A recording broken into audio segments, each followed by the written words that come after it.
Hello guys, welcome to ComTheory channel. In this video, we're going to solve the second question from regular languages in Sipser textbook. And as you know, this chapter is about DFAs, NFAs, regular languages, obviously, and something like that. So that's it. Let's solve this question. So as you can see, the second exercise in this book is that give the formal description of the machines M1 and M2 pictured in exercise 1.1. Actually, we solved the first exercise in Sipser textbook in the last video, and also we give a description about that machines. But let's do it again.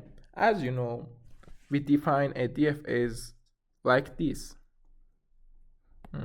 Sorry for this. Okay. Q. Then we have sigma, transition function, Q0, and F. That Q is finite set of states. Sigma also finite set of alphabets.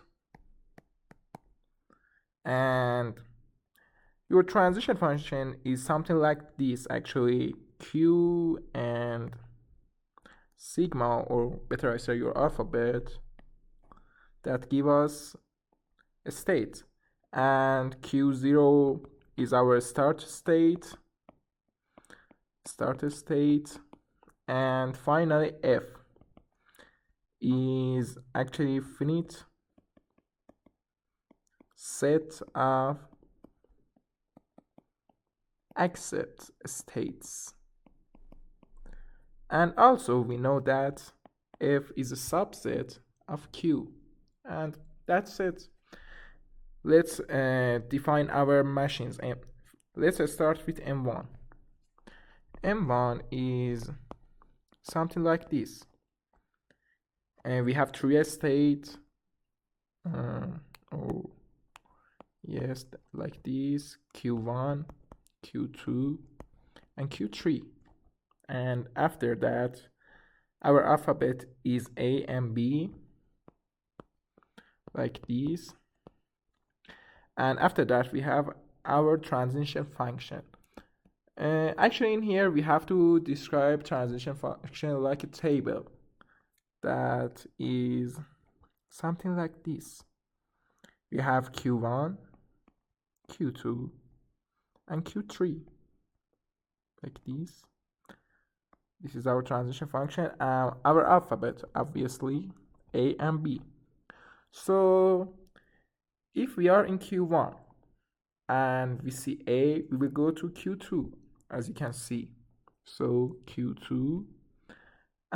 If we see B, we will return, or better I say, we will stay in Q1. Okay, that's it. If we are in Q2 and we see A or B, we're gonna go to Q3. So for both of them, we have Q3.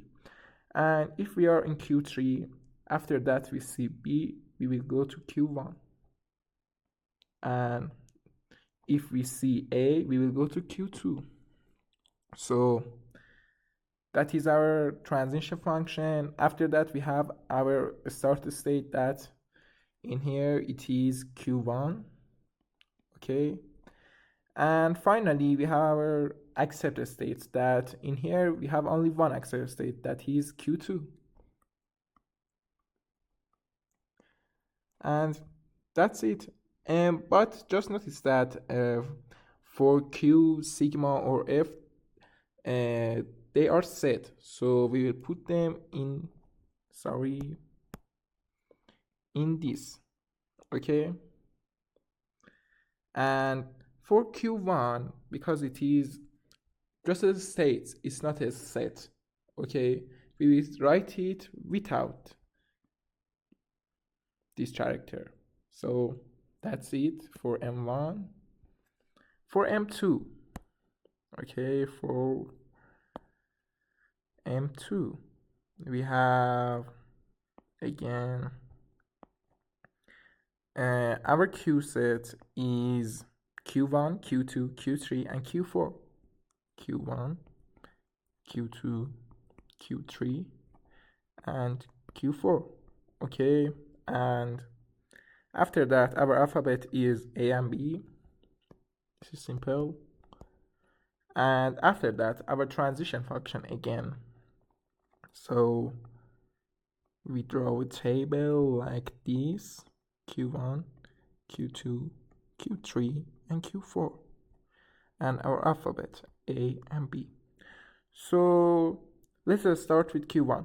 In Q1, if we see A, we will stay in Q1. And if we see B, we will go to Q2. For Q2, if we see A, we will go to Q3. And if we see B, we will go to Q4. Okay. For Q3, if we see A, we will go to Q2.